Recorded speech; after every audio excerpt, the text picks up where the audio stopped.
Hello friends, कैसे हैं आप लोग। उम्मीद करते होंगे अच्छे होंगे। हैप्पी दिवाली, बहुत सारी शुभकामनाएं।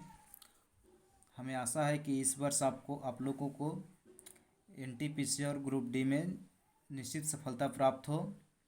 आज मैं आप लोग के लिए लेकर आया हूं top 50 most important questions. Video जो है शुरू से अंत तक देखिएगा, एक भी क्वेश्चन मिस नहीं कीजिएगा, क्योंकि आने वाले एग्ज़ाम में आपको बहुत हेल्पफुल साबित होगी। मेरे चैनल ऋषभ अड्डा पे आप लोग को स्वागत है। चलिए मैं फर्स्ट क्वेश्चन लेता हूँ। फर्स्ट क्वेश्चन लेने से पहले अगर मेरा चैनल आप लोगों को सब्सक्राइब नहीं किए हैं तो कृपया कर लीजिए, क्योंकि मैं इसी तरह इम्पोर्टेंट क्वेश्चंस लेकर आया करता हूँ डेली। टॉप 50 जिसमें बहुत सारे करेंट अफेयर्स भी शामिल होते हैं, इसलिए चैनल को सब्सक्राइब कर लीजिए ताकि आने वाले वीडियो आपको सबसे पहले पहुंच जाए। चलिए मैं फर्स्ट क्वेश्चन लेता हूँ। देखिए, कहा गया है कि भारत की सबसे लंबी मुख्य भूतटरेखा किस राज्य में स्थित है। भारत की सबसे लंबी भूतटीय रेखा जो है किस राज्य में है। यह है गुजरात में। गुजरात में सबसे लंबी भूतटरेखा स्थित है। जितने भी क्वेश्चन देखिए, NTPC CBT2 group D, Bihar SI SSC GD के लिए आप लोग के लिए है। अगला क्वेश्चन है, देखिए, अग्निशमन वस्त्र किससे बनाए जाते हैं। अग्निशमन वस्त्र एस्बेस्टस से बनाए जाते हैं। किससे बनाए जाते हैं। एस्बेस्टस से बनाए जाते हैं अग्निशमन वस्त्र। अगला क्वेश्चन है कि कास्ट स्पिरिट क्या होती है। कास्ट स्पिरिट होती है मेथिल अल्कोहल। कास्ट स्पिरिट क्या कहलाती है। मेथिल अल्कोहल को हम लोग कास्ट स्पिरिट बोलते हैं। अगला क्वेश्चन है, देखिए, जैव निम्नीकृत अपशिष्ट को किसकी सहायता से उपयोगी पदार्थ में रूपांतरित किया जा सकता है। देखिए, क्वेश्चन हमको पूछा गया है कि जैव निम्नीकृत अपशिष्ट को किसकी सहायता से उपयोगी पदार्थ में रूपांतरित किया जा सकता है। एक यह है जीवाणु द्वारा। जीवाणुओं द्वारा जो है जैव निम्नीकृत अपशिष्ट को उपयोगी पदार्थ में रूपांतरित किया जा सकता है। अगला क्वेश्चन से देखिए कि बायोडीजल के उत्पादन में कौन सी प्रक्रिया अपनाई जाती है। बहुत इंपॉर्टेंट क्वेश्चन से बहुत बार पूछा गया है कि बायोडीजल के उत्पादन में कौन सी प्रक्रिया अपनाई जाती है। यह है ट्रांसएस्टरिफिकेशन। ट्रांसएस्टरिफिकेशन के द्वारा बायोडीजल का उत्पादन होता है। अगला क्वेश्चन से देखिए कि सुपरनोवा क्या है। सुपरनोवा है एक विस्फोटी तारा। विस्फोटी तारा है सुपरनोवा। अगला क्वेश्चन है, देखिए कि उस युक्ति को क्या कहते हैं जो कंप्यूटर आउटपुट को टेलीफोन लाइनों पर प्रेषित करने के लिए रूपांतरित करती है। मॉडेम कहलाता है। क्या कहलाता है। मॉडेम। उस युक्ति को क्या कहते हैं जो कंप्यूटर आउटपुट को टेलीफोन लाइनों पर प्रेषित करने के लिए रूपांतरित करती है। क्या कहलाती है। मॉडेम। बहुत इंपॉर्टेंट क्वेश्चन है, ये भी बहुत बार पूछा गया है। अगला क्वेश्चन है, देखिए कि जब शुद्ध जल में डिटर्जेंट डाला जाता है तो उसका पृष्ठ तनाव क्या होता है। जब शुद्ध जल में हम डिटर्जेंट डालते हैं तो हमारा पृष्ठ तनाव जो है वो घट जाती है। अगला क्वेश्चन है कि डॉक्ट्रिन ऑफ लैप्स किसने आरंभ किया। बहुत इंपॉर्टेंट क्वेश्चन है, बहुत बार एग्जाम में इसको रिपीट किया गया है कि डॉक्ट्रिन ऑफ लैप्स जो है लॉर्ड डलहौजी ने आरंभ किया था। किसने आरंभ किया था। डॉक्ट्रिन ऑफ लैप्स यह लॉर्ड डलहौजी ने आरंभ किया था। अगला क्वेश्चन है कि कुल्लू घाटी किसके बीच स्थित है। कुल्लू घाटी जो है धौलाधर और पीर पंजाल श्रेणी के बीच स्थित है। किसके बीच स्थित है। धौलाधर और पीर पंजाल श्रेणी के बीच स्थित है कुल्लू घाटी। अगला क्वेश्चन है कि लार किसके पाचन में सहायक होता है।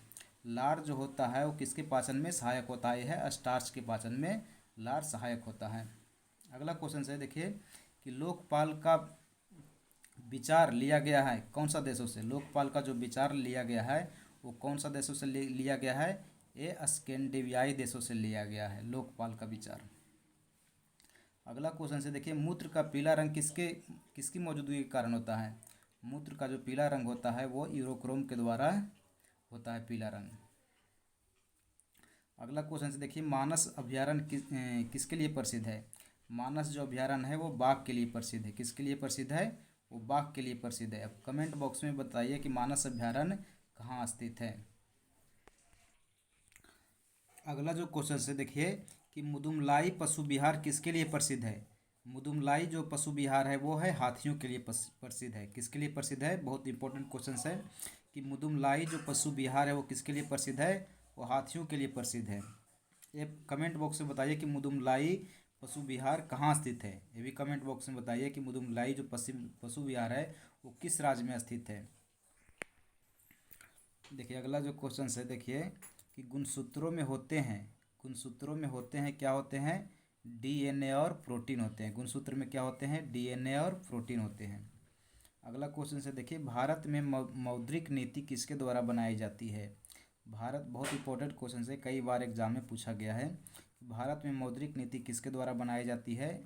यह आरबीआई के द्वारा बनाई जाती है। आरबीआई इसको भारत में मौद्रिक नीति बनाती है। अगला जो है कि पुष्पहीन पादपों को क्या कहते हैं? पुष्पहीन पादपों को क्या कहते हैं? क्रिप्टोगैम कहते हैं। क्या कहते हैं? क्रिप्टोगैम। पुष्पहीन पादपों को क्या कहते हैं? क्रिप्टोगैम। अगला जो क्वेश्चन से देखिए कि गुरु शिखर क्या है?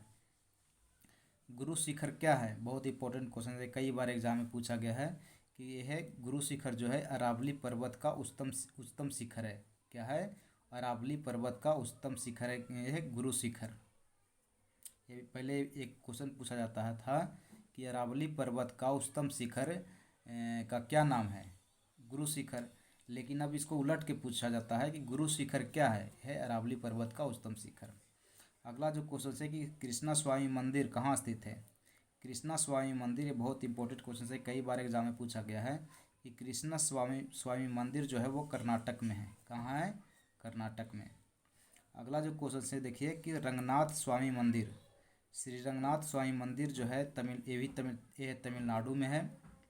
तमिलनाडु के श्रीरंगम जिला में है। किस जिला में है? तमिलनाडु के श्रीरंगम जिला में है रंगनाथ स्वामी मंदिर।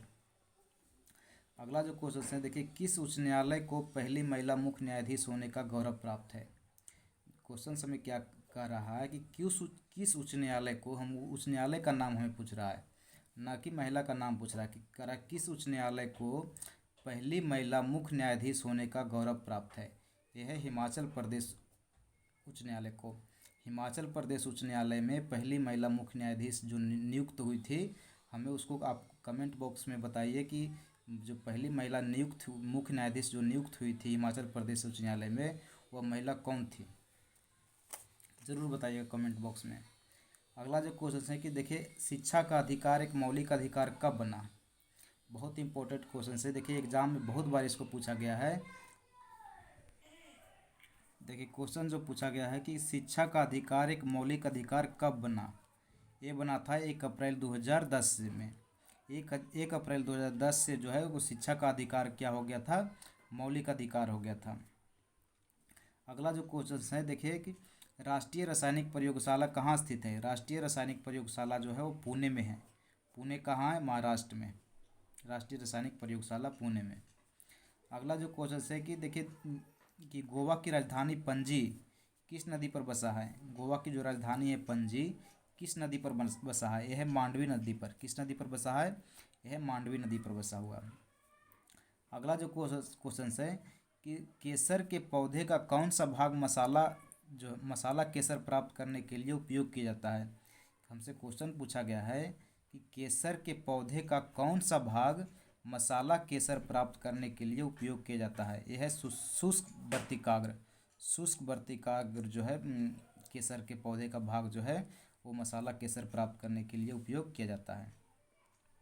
अगला क्वेश्चन है कि जब तेल जो है पानी पर तैरता है तो पानी का पृष्ठ तनाव कम हो जाता है। जब तेल जो है पानी पे तैरता है तो पानी का जो पृष्ठ तनाव होता है वो कम हो जाता है। बहुत इंपॉर्टेंट क्वेश्चन है, बहुत बार एग्जाम में आया हुआ है। अगला क्वेश्चन है कि कौन सा जलडमरूमध्य न्यूजीलैंड के उत्तरी और दक्षिणी द्वीपों को अलग अलग करता है? बहुत इंपॉर्टेंट क्वेश्चन है कि कौन सा जलडमरूमध्य न्यूजीलैंड के उत्तरी और दक्षिणी द्वीपों को अलग करता है या पृथक करता है? यह है कुक जलडमरूमध्य। कौन सा जलडमरूमध्य? कुक जलडमरूमध्य, जो न्यूजीलैंड के उत्तरी और दक्षिणी द्वीपों को अलग करता है। अगला क्वेश्चन है कि पुरुष में मरकरी के विषाक्त से कौन सा रोग होता है? पुरुष के मरकरी से विषाक्त के कारण कौन सा रोग होता है? वो मिनी माता रोग होता है। कौन सा रोग होता है? मिनी माता रोग। अगला क्वेश्चन है कि प्रकाश वोल्टीय सेल का प्रयोग से सौर ऊर्जा का रूपांतरण करने के लिए किसका उत्पादन होता है? ये होता है विद्युत ऊर्जा का। किसका होता है? विद्युत ऊर्जा का। प्रकाश वोल्टीय सेल का प्रयोग से सौर ऊर्जा का रूपांतरण करने से किसका उत्पादन होता है? ये होता है विद्युत ऊर्जा का। अगला क्वेश्चन है कि बड़े शहरों में वायु को प्रदूषित किसके द्वारा होता है? बड़े शहरों में वायु को जो प्रदूषित होता है वो किसके द्वारा होता है? ये होता है शीशा के द्वारा। किसके द्वारा होता है? शीशा के द्वारा। अगला जो क्वेश्चन है कि सूर्य को देखने के लिए किस यंत्र का प्रयोग किया जाता है? सूर्य को देखने के लिए होता है हेलियोस्कोप का। हेलियोस्कोप का प्रयोग सूर्य को देखने के लिए किया जाता है। अगला क्वेश्चन है कि अब जो है 5 और 10 रुपये के सिक्के किससे बनाए जाते हैं? अभी का जो 5 रुपया और 10 रुपये का जो सिक्का आता है वो किससे बना होता है? ये हमसे पूछा है। इससे बना होता है तांबा और निकेल के मिश्र धातु से। तांबा और निकेल के मिश्र धातु से 5 रुपया और 10 रुपया का सिक्का बना होता है। अगला जो क्वेश्चन है कि भारतीय राष्ट्रीय सुशासन दिवस कब मनाया जाता है? भारतीय राष्ट्रीय सुशासन दिवस जो है मनाया जाता है 25 दिसंबर को मनाया जाता है। ये हमें कमेंट बॉक्स में बताइए कि 25 दिसंबर को किसके जन्मदिन के उपलक्ष्य जो है भारतीय राष्ट्रीय सुशासन दिवस मनाया जाता है। अगला जो क्वेश्चन है कि ऑन्कोलॉजी किस बीमारी के उपचार से जुड़ा हुआ है? ऑन्कोलॉजी किस बीमारी के उपचार से जुड़ा हुआ है? यह है कैंसर के उपचार से। कैंसर बीमारी के उपचार से ऑन्कोलॉजी का जुड़ा हुआ है। अगला क्वेश्चन है कि मोबाइल फ़ोन का उपयोग करके धन स्थानांतरण करने वाली प्रक्रिया क्या कहलाती है? ये कहलाती है IMPS। मोबाइल फ़ोन का उपयोग करके धन स्थानांतरण करने वाली प्रक्रिया को क्या कहा जाता है? IMPS। अगला क्वेश्चन है कि भारत में पश्चिमी शिक्षा एवं अंग्रेजी भाषा शुरू करने की वकालत किसने की थी?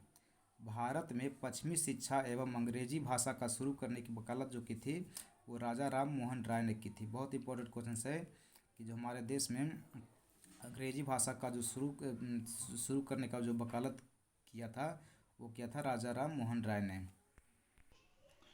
अगला क्वेश्चन है कि ओजोन परत की मोटाई किस इकाई में मापी जाती है? ओजोन परत की जो मोटाई है वो किस इकाई में मापी जाती है? ये हमसे पूछा गया है। ये मापी जाती है डॉप्सन इकाई में। किस इकाई में? डॉप्सन इकाई में ओजोन परत की जो है मोटाई मापी जाती है।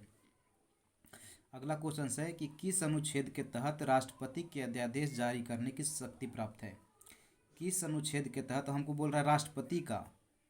एक होता है राज्यपाल भी अध्यादेश जारी कर सकता है और राष्ट्रपति भी अध्यादेश जारी कर सकता है। ये हमसे पूछा गया है कि राष्ट्रपति को अध्यादेश जारी करने की जो शक्ति प्राप्त है वो किस अनुच्छेद के तहत प्राप्त है? यह 123 के तहत। अनुच्छेद 123 के तहत राष्ट्रपति के अध्यादेश जारी करने की शक्ति प्राप्त है। अगर हमको पूछ दिया राज्यपाल का, अगर राज्यपाल का पूछ दिया कि राज्यपाल का जो है किस अनुच्छेद के तहत राज्यपाल अध्यादेश जारी कर सकता है? ये होता है कि 213। ये 123 होता है अनुच्छेद 123 के तहत राष्ट्रपति अध्यादेश जारी करता है। राज्यपाल जो है होता है 213 मतलब 213 के तहत अध्यादेश जारी करने की शक्ति प्राप्त होता है। किसको? राज्यपाल को। राष्ट्रपति को अनुच्छेद 123 के तहत। अगला जो क्वेश्चन है कि श्री पदनाथ स्वामी मंदिर कहाँ स्थित है? यह केरल में। कहाँ है? केरल में। श्री पदनाथ स्वामी मंदिर कहाँ स्थित है? यह केरल में। 41 नंबर क्वेश्चन से देखिए कि हाल ही में विश्व शाकाहारी दिवस कब मनाया गया? हाल ही में विश्व शाकाहारी दिवस कब मनाया गया? ये बहुत इंपॉर्टेंट क्वेश्चन है। ये मनाया गया है 1 नवंबर को। 1 नवंबर को विश्व शाकाहारी दिवस मनाया गया है। अगला जो क्वेश्चन है कि हाल ही में COP26 जलवायु परिवर्तन शिखर सम्मेलन कहाँ शुरू हुआ? जो 2021 में COP26 जलवायु परिवर्तन शिखर सम्मेलन जो शुरू हुआ वो शुरू हुआ स्कॉटलैंड में। स्कॉटलैंड में शुरू हुआ, ग्लासगो में। कहाँ? ग्लासगो में। COP26 जिसको बोलते हैं जलवायु परिवर्तन शिखर सम्मेलन कहाँ शुरू हुआ? स्कॉटलैंड में। बहुत इंपॉर्टेंट क्वेश्चन है, एग्जाम में फिक्स से किया आना है। अगला क्वेश्चन है कि हाल ही में फिक्की ने अपना नया महानिदेशक किसे नियुक्त किया? हाल ही में FICCI फिक्की ने अपना नया महानिदेशक अरुण चावला को नियुक्त किया है। वो कौन किसको नियुक्त किया? अरुण चावला को नियुक्त किया। अगला जो क्वेश्चन है देखिए, हाल ही में देश का सबसे बड़ा अरोमिक गार्डन किसे मिला है? हाल ही में देश का सबसे बड़ा अरोमिक गार्डन किसे मिला है? किसे मिला है? ये उत्तराखंड राज्य को अरोमिक गार्डन मिला है। बहुत इंपॉर्टेंट क्वेश्चन से एग्जाम में आ सकता है।